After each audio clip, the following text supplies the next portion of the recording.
Got it. Yeah. Got it. Got the note of who's next. Yeah, no, we didn't really look at the schedule. Listen, we've gone from RQM, just bringing it down to a very base level, and now we're going to elevate it To a much classier platform. You know what I'm saying? BRSK. Exactly. I can't do the letters, but I can say the names.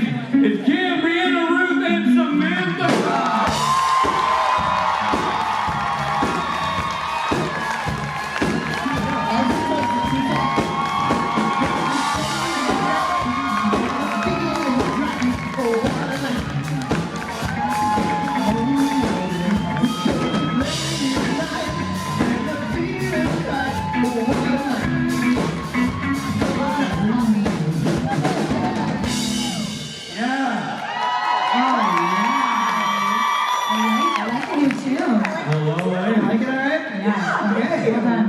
Goodbye, ladies. Bye. Goodbye, have fun. Hi. Hello. Good morning. Oh, I see they turned the monitor off so I wouldn't be distracted like a magpie today. That's and also nice. the sound is better, right? Is it because it's fuller in here? Oh, DJ put his horn ears over that thing yesterday. He what? DJ took off his coat and put it over that thing. Oh yeah. It's too distracting. I mean, you had the opportunity to look at this constantly, wouldn't you? Yeah.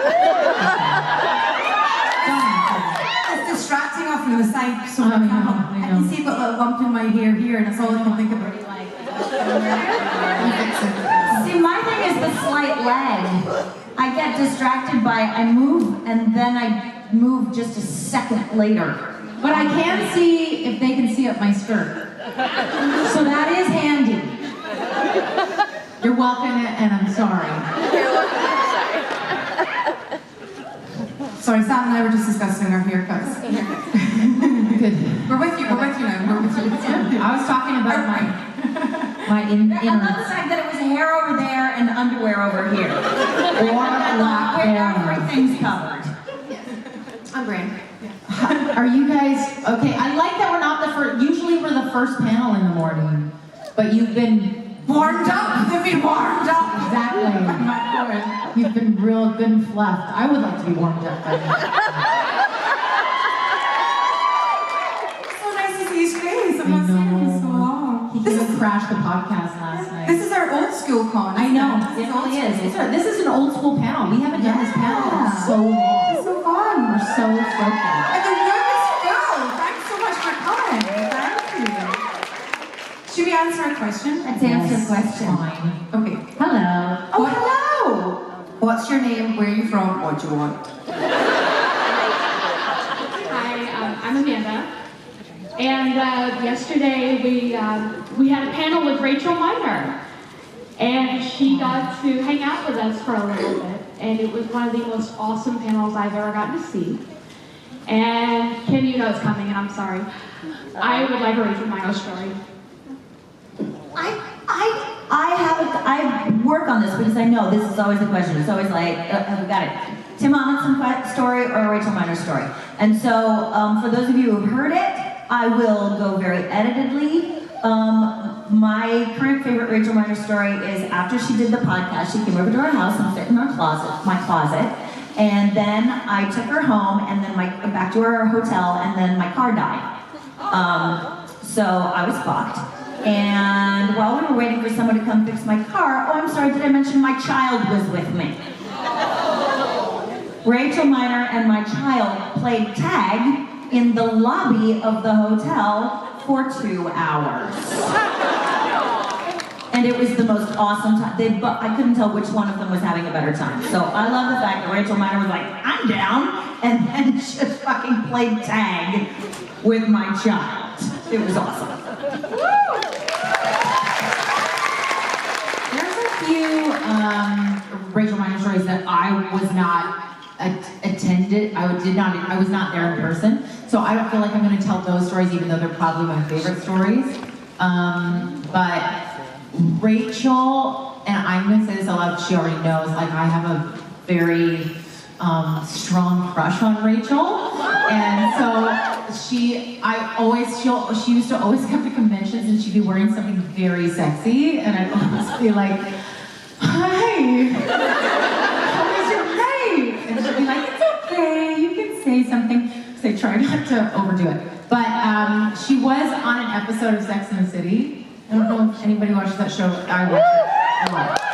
Or did and do. But anyway, every time I usually rewatch that show once a year, and every time her episode comes on, I always text her going, "What do you think, I'm some kind of Lewinsky?" Because in that episode, she's a very like straight-laced, young virgin, doesn't want to have sex, which I don't know is actually Rachel to a T. I don't speak for her, but she always lets me like coog on her a little bit. Yeah, I've got some sexy Rachel Tights stories and things, and she once sent me a dress in the post that's very clingy, which I really appreciate. I actually just caught up with her. We had a FaceTime, and we scheduled it because we were both quite like that. It was scheduled time difference.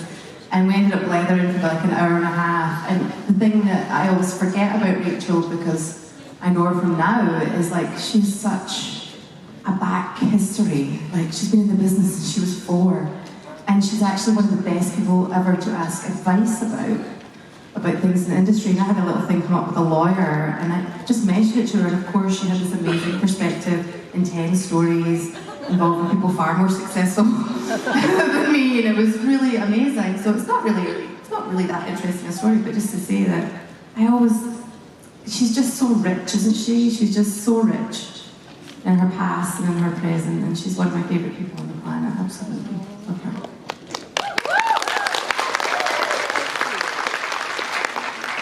She's very wise and zen. Truly lives it. Truly lives it. The thing that comes to mind first is I met her later on. Most people had already known her. For some reason, I had never come across we hadn't come across each other until about, actually I don't know how long ago it was, but I remember seeing a trail of glitter. And I was really confused. I was like, what? And it was in the green room, and it was on the chairs, and I was like, and then She took it. She took it closer, and then she came in, and she was just like, hi. And I was like, that is how she meets you. Like you are the person she's been waiting to meet her whole life. And she's covered in glitter. I mean, it doesn't get any better than that. And then we're like instantly peas and carrots. We're like,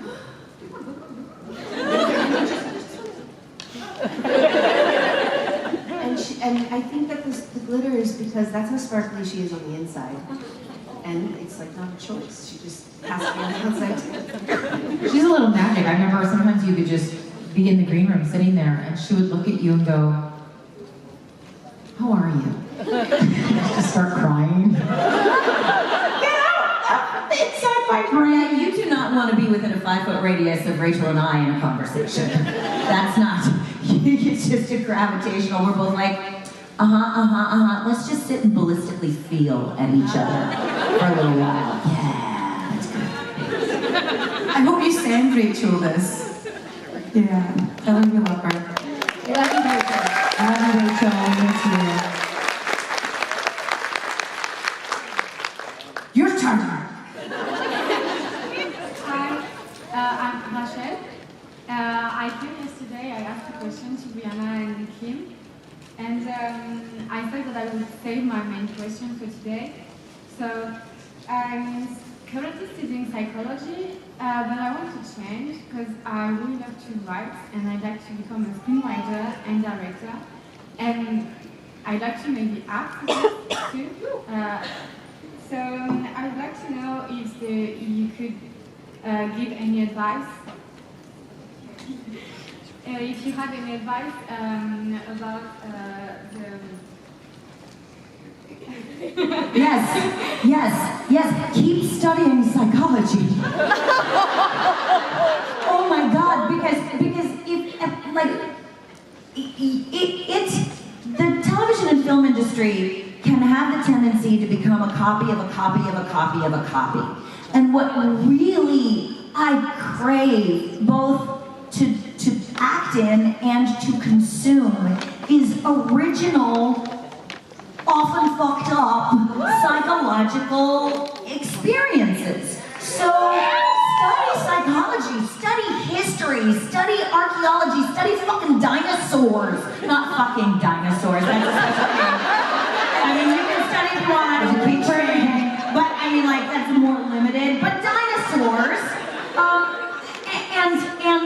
and really find the richness and the tapestry that you want to weave, as opposed to, the industry will always exist, and learning about it would be unique to you. But if you understand storytelling from a human place, or dinosaur place, I don't fucking care, I think it will serve you better than stopping and trying to study what's already been created. You want to create something new. That's what we're hungry for.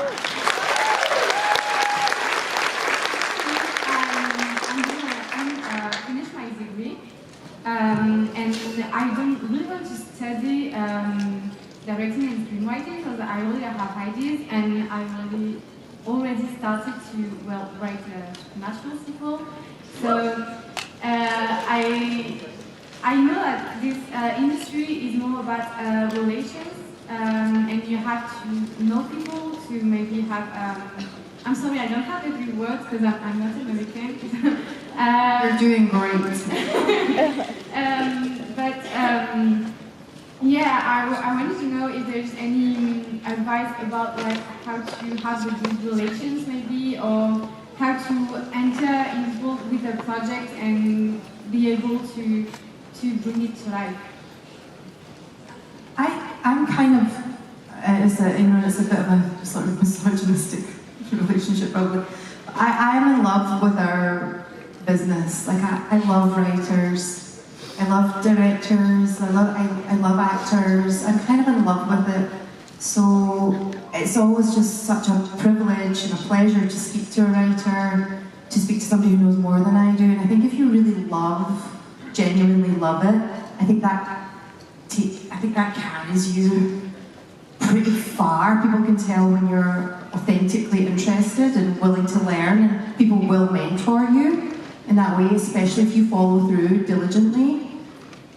You seem like a diligent person. Discipline and diligence is really important in our business. It doesn't seem like, it seems like it's airy-fairy and out of nowhere and sporadic, but actually, one writer I know in Britain who's an award-winning playwright, he calls himself a writer because he writes every day. And he won an award. I was there when he won an award, and we were on the tube home together, and he was going home to write. So that's my advice, is the diligence and the love. Diligence and love.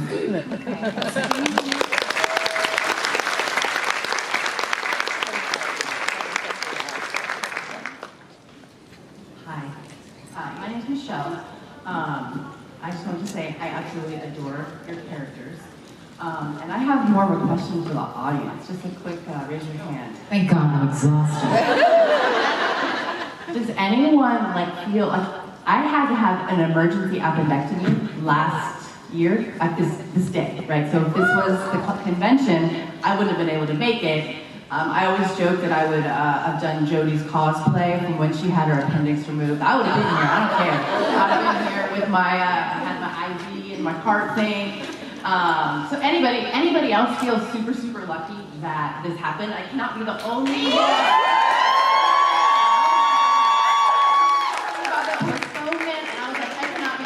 Who lucked out. I was sitting in the hospital room Sunday morning going, oh my God, what would I have really done? It's like, no, this would be here. These people would understand devastation. So that's it. That's all I have to say. We're so fortunate and we're so grateful to be here, and we're so lucky that you all still like us.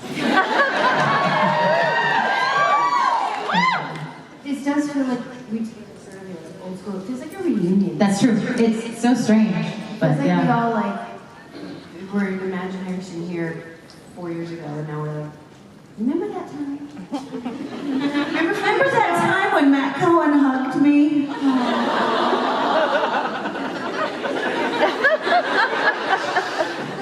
It's worth the photo op, just saying.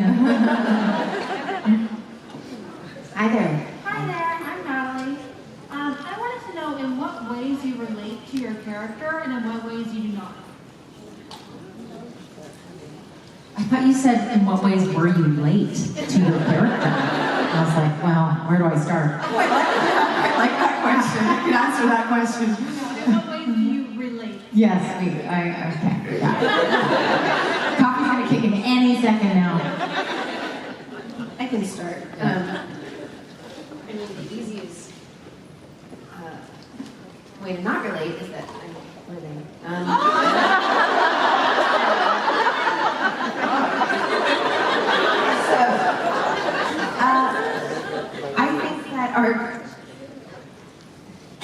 I think I'm, well, by living, I'm a better parent. But I think that ultimately we parent very similarly, which is, and I'm trying to be softer, but my friends call me the hammer. Because my poor son, it would just be the, and sometimes it would be his friends who were over, because I parent any children in my vicinity. And he's like, you better say please. And I was like, listen, if you want the thing, I'm not mean. He's like, please, I'm like, no, start over. May I please have that? Yes. What do you mean? And my son is like, why? I'm like, because I feel disrespected. And I think that this is going to be rambling, my coffee has not come in. But I have much better boundaries as a parent than I necessarily do with some of the rest of my life. Maybe because they're small. But Wyatt's now tall, he's taller than me, but it's pretty challenging. Anyway, I think Mary had very strong boundaries, is what I'm trying to say. And she was willing to do things that maybe weren't what her kids would have wanted, made her a little unpopular with her children, but she did what she thought was right, and that's how I try to parent. I'm not always right, but I think I'm right. And I do my best. And I think she's doing my best. I don't have questions. I relate to Donna, I think, because I will give people the benefit of the doubt first. Meaning, I genuinely have a pretty sunny disposition until you fuck with me. And then I will gut you like a fish.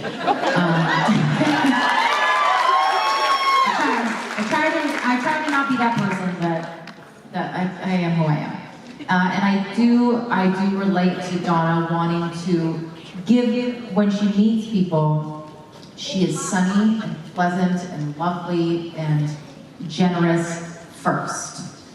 And I feel like I am the same way.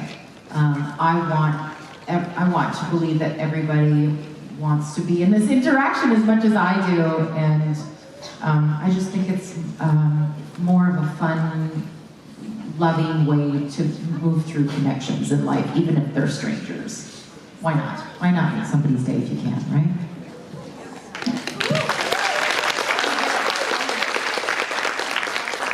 Yeah, how are you different? How are you like, and how are you different? And how are you different? You want that answer too? Oh, for fuck's sake. How am I different? I don't know. Lots of ways.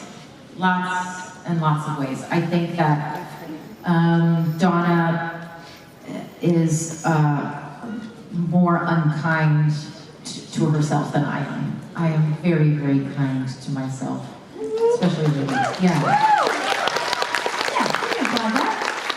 I think Donna still is working on that, and I think she was on her way for sure, but I would never think ill of myself, certainly because of a man.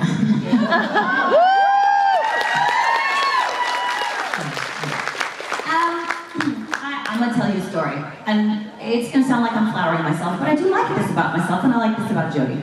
So many years ago, I was working in a small town in Oregon, and a friend of mine were out for a little dinner and a walk in a big park, and I saw a dog run past in the park, and it was in distress. And I was like, that dog doesn't have anybody with it.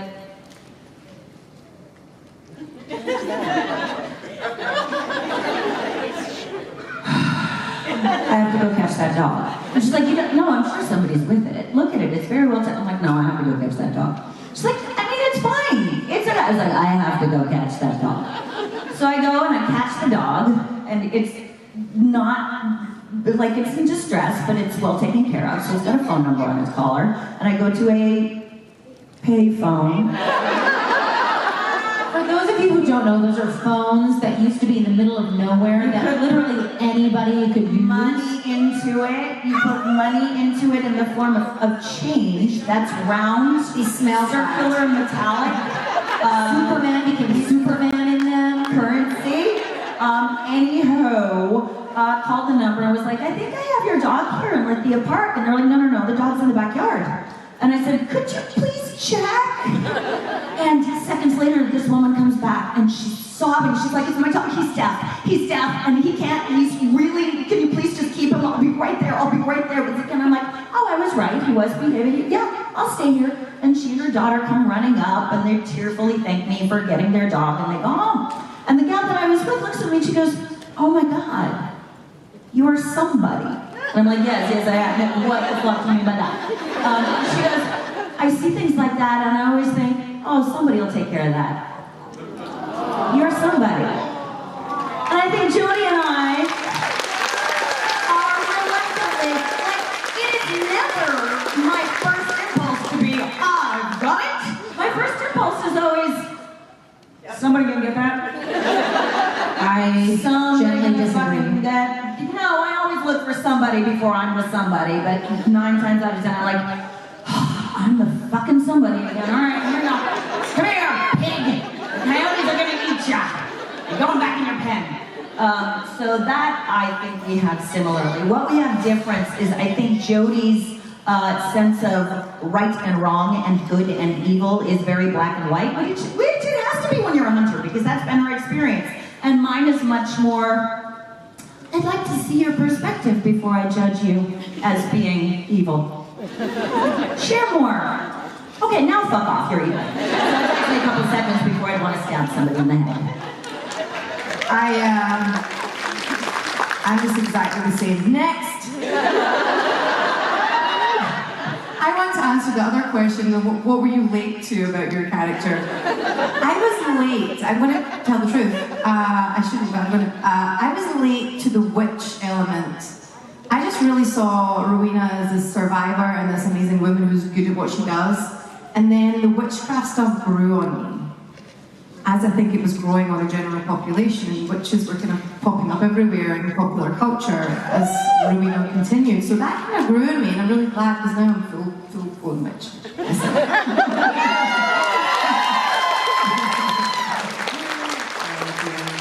I can't think of any differences. I do love Mark Shepherd, so there's maybe a difference. She does love him in her own twisted way. Yeah. We both love him in some way. Okay. Hello. My name is Adelina and I'm from Brazil. First of all, you guys are awesome. I am deeply in love for you and thank you for making the show so special. The question I have is, would you please share one of the funniest and or favorite moments during the set while you guys were all together? We've never all been together on set. Okay, I mean when you guys... When we were on set. Yes, thank you. Every morning, by the end of filming, they would know to bring me a steak sandwich.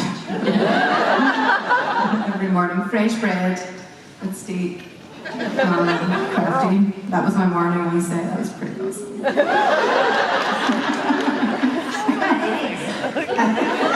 And they always have my magical rose tea, and rose tea for me. That's pretty awesome.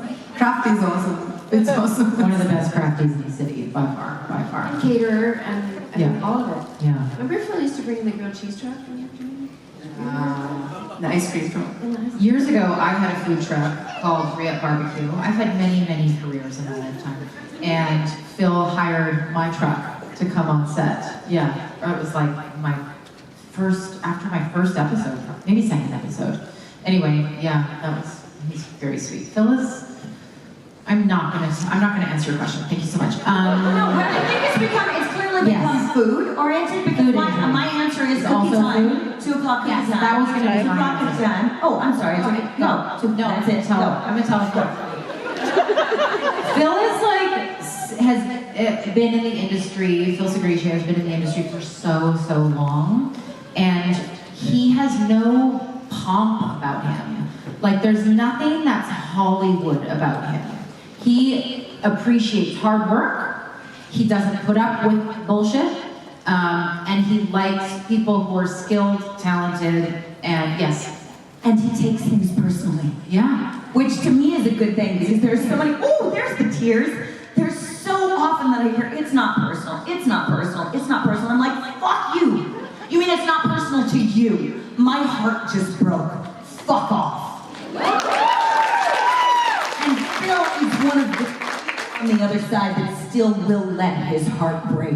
And I fucking love that. I would not be follow ashamed of it. him and, yeah, there's a few of the people on there that I would follow to the ends of the earth because of that. So I interrupted you, I'm sorry. That's okay. I was just gonna say that he's one of the people, like I went for breakfast with him when I was in Toronto. He was in Toronto working on The Boys, and we were in Toronto for a convention. We went for breakfast to a little diner, and he knew every single person's name who worked there, and he knew what they did outside of serving and cooking. And he had been, if they were musicians, he had been to their gigs. If they were artists, he had been to their shows. He had brought people to their shows.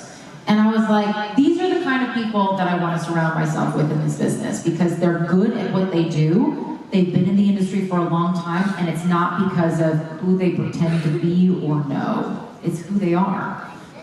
So he's amazing. Richard Spate, just in case some people don't know exactly who Phil Segretia is, and within the show context, Richard Spate, you know, if the showrunner is Zeus, like Andrew Dabb's Zeus, Phil Segretia is Poseidon. Oh, yes. Because he governs everything that's to do with editing, all the real hard work, the practical stuff, he pulls everything together. And nobody knows, apart from Kevin Parks, nobody knows more about the show, the backstories, the characters, all of that, right? And he was also very integral to continue that metaphor with shaping the landscape, which is what the ocean does, right? You're welcome. Oh, good night, everybody. I'll end on that.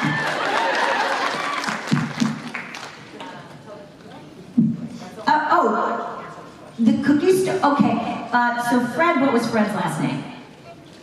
Fred Ewenick. You are from Canada. Fred Ewenick is actually a giant star. He was on a very big hit show called Corner Gas. So this is one of my, so Hibbing 911, Briana and I bonded quickly over 2 o'clock cookie time. 2 o'clock cookie time, we just go get cookies at 2. And cough, maybe, I don't know. But yeah, cookies at 2. And Fred came with us one time and was like, can anybody have some of that? And we were like, yeah, he goes, I can have a hard-boiled egg. And I said, yeah, you can have, and he went, I said, you can have anything you want. And with the glee of a child on Christmas who got a pony, he says, I could have 2 hard-boiled eggs. That is one of my favorite moments because we were like over there eating like bags of free food, and we're like, yeah, help yourself, son. It's on the house. Anyway, I'm sorry that doesn't answer your question, but I hope you got some good stories in there. Thank you for coming. Hello. Hi, how are you guys doing today? I'm medium. So No, I'm just kidding. I'm great. right now I'm actually a film student. Right now we're kind of going over wardrobe and outfits for different shoots that we're doing right now. What, in your opinion, I know that most of your characters have had very drastic changes in their outfits over the seasons. I know specifically Mary, I know you had a conversation when you went from the gown to your actual, when you start changing your outfits, what to you was like the most important or like the best outfit you had on the show? My coat. Somebody said, oh, it was Victoria, because there was like pictures, I was signing pictures yesterday, and some of them were in uniform. I was only in uniform until Wayward Sisters, and then I wore the brown coat, shearling coat, and I have that coat in my closet. And so she was like, I associate you more with that coat than your uniform. But I didn't have many other costumes. But that coat, I think, for me, is pretty iconic more than anything. For me, it was really important to feel grounded, and the way I was going to do that was through my feet. And I came in, and they had really cute, like,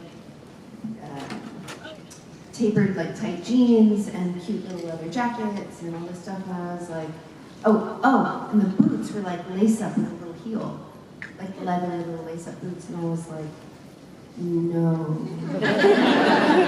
no, I need like Timberlands and baggy pants and an army jacket. I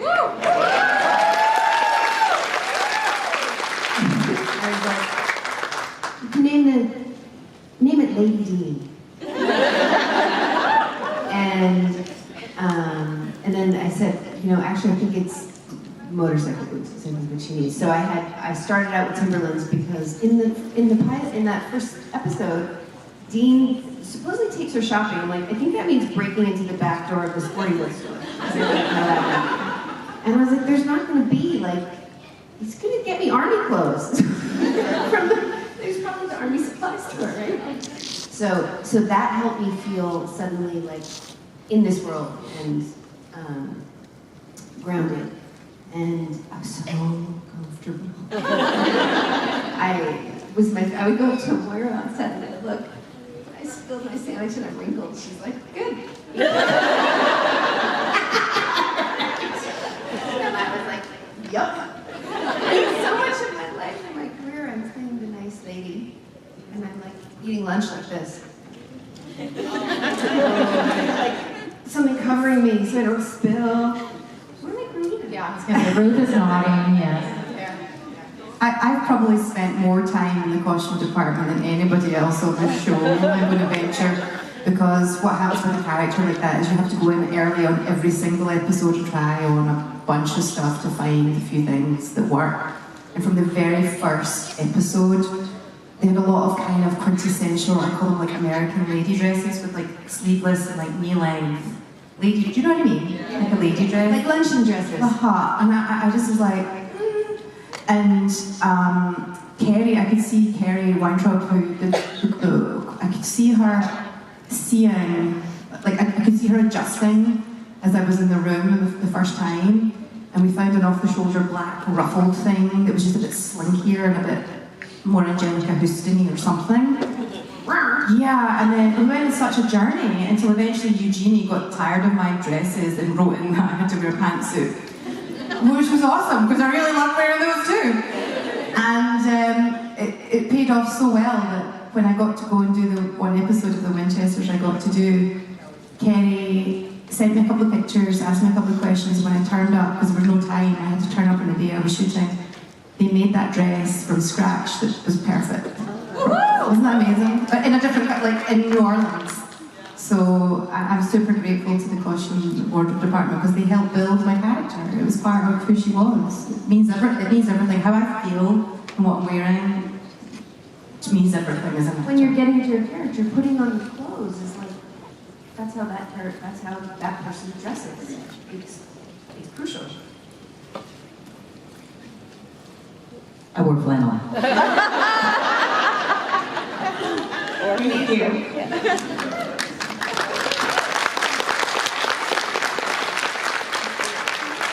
Hi. First I'd like to say thank you to all of you ladies on stage. I think you're amazing actors. Who's your favorite? I'm just kidding, don't answer that. Keep going. I have kids, I don't pick favorites. But I will say I was at the Wayward podcast yesterday, and thank you for the conversation. It was so deep and meaningful. I really took a good message to take home with me. That was kind of awesome. Thank you for being there. But I will say my question today is for Ruth, because Rowena is a character that just speaks to me.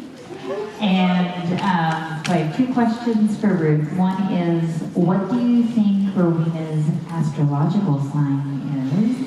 And two, You ever never thought about that? oh, I know what I think it is. And two, we got to see glimpses of what hell looked like when she was queen, but I want to know from you, what changes did Rowena make when she got to take over? Well, all I can tell you is that Rowena's in hell, making hell great again. She's a fucking boss. And she saw her son not do it as well as she thought she could do it, so now she's running rampage and she's taking... Women doing better. What's her son? So, just thinking about it, because I'm quite deep into astrology, I mean, the obvious one is Scorpio. But Scorpio, but here's the thing. With like a fire sign rising, like Sagittarius rising, weirdly with a moon in Cancer. I would have said Capricorn. Capricorn practical. Really? Practical and the boss and like getting But things also done. the climate. Her Mars is in Capricorn. Yeah. Her Mars is in Capricorn. Oh, there you go. Okay, that's fair. I would say her Venus is in Cancer, because then she's like, no, but that's really like how she like loves people, but then she doesn't like to show it as much. What are your three? Me, mine, Aries, I'm Sun. Aries, 29 degrees. You can't get more Aries. My rising sign is Virgo, and which is a contradiction in terms. And then my moon is in Leo, but again, it's a contradiction because it's in the 12th house. Anybody, the men of all just like. If anyone wants me to look at their charts, I will. I'm really into it. I know Scorpio. Yeah, I love a Scorpio. And the thing about yeah, they're so loyal, those Scorpios. They're so loyal. Well, your sun sign is who you are at your core, but your rising sign is who you present to everybody else. So it depends. Your rising, yes. See, that makes sense. Yeah. I have so much Cancer in my chart. So much Cancer. And Libra. I'm like all Cancer and Libra. Yeah. Yes! Fuck yeah! Libra! Anyway. The highest proportion of generals in the U.S. Army are Libra. Libra for life! Isn't that crazy? Makes sense. I love that. Anyways, Libras are, like Jason Manns is a Libra. And he's a bit, well, let's look at both sides, you know? Like, it's a very Libra. Also love to adorn and all that. Anyway. Sorry, I usurped your question. It's again. What we're talking about. We're just talking about astrology. It's a great question. Yeah, Rowena's hell's a place you want to go, trust me. See you there. I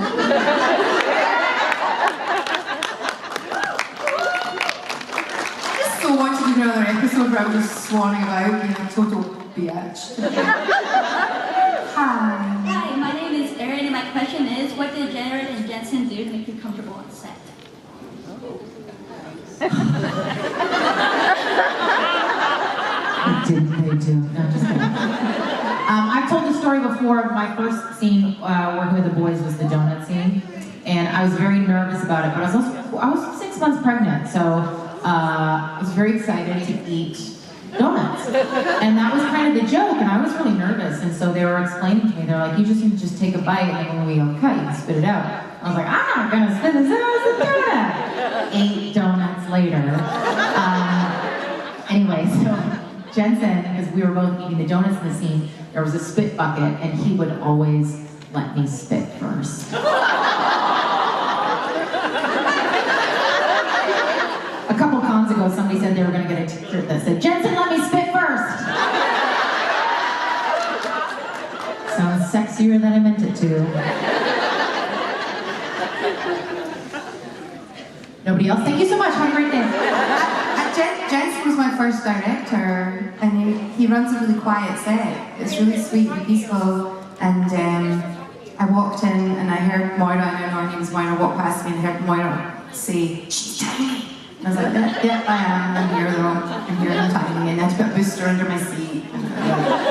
And Jensen stood in front of me with Serge, and he looked at me and just was like, "Another redhead." And he didn't know I was going to be around, or I didn't know I was going to be around, or whatever, but he took the time and asked me about Scotland, and it was so lovely. And I met Jared in the supermarket. And I had a bad cold, Jen was there, I think and Tom, and then they remembered me when I got to the 200th party. They're so sweet, they're the lovely, they're the most welcoming principal actors on a set, and it doesn't happen all the time. It really doesn't. You hear in our industry, they go out their way, and that's why this exists. This is why this all exists, I think. Anyway.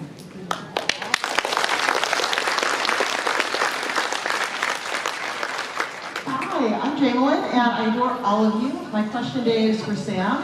I'm also a huge Star Trek fan, so I was wondering if you could talk about being a pilot of Strange New Worlds and also your voice work on Prodigy.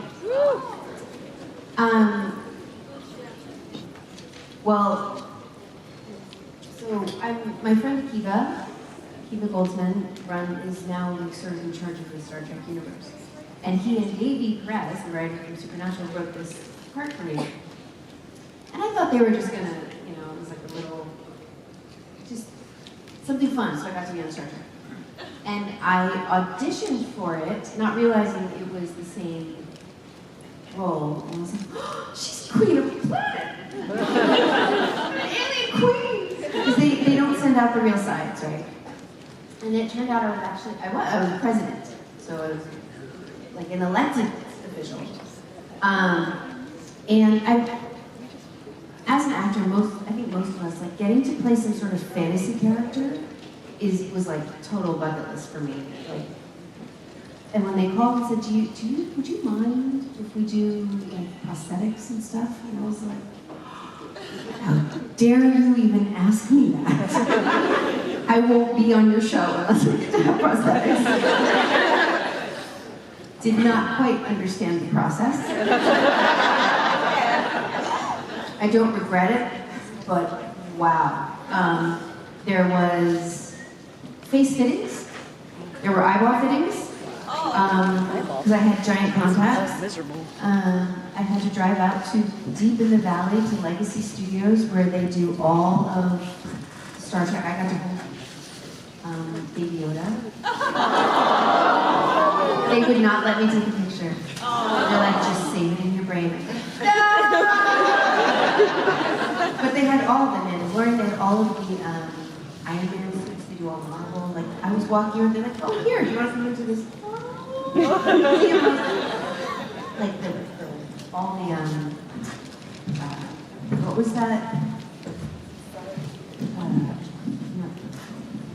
What was that alien movie with the long braid? Alien. Predator. Sorry. I think it was Alien too, but it was Predator. Predator suits and everything. Darth Vader. And then they let me go walk the whole. This is the most memorable part to me of walking through the place where like there was a whole table with Spock ears. Crazy. But they did like a live living class to my face where they have like 2 nose holes and you're covered from your neck over in mache. With green slime. So it doesn't stick. Yeah, and they just, and then it didn't work right, so they had to go back and do it again, and they wanted it to some purpose, and then it was such a fascinating process. It took 6 hours in the morning to put all that on, and then the hair had like 3 hair pieces in there, and I had my own contact person to come and take my eye contacts in every 20 minutes and 3 drops, and she just followed me around and like, check your eyes. Everyone on the set who played this character, this alien had them. So all the leads in this episode did some sort of genetic thing so that they would appear like our alien race. And it just was so... Actors did or the characters did? Sorry. I don't know. They do like the reality, you know. Anyway, it was just a dream to be on such an iconic thing. You know, I had 2 scenes or something, and people will come find me at Comic-Con. I'm like, I love you.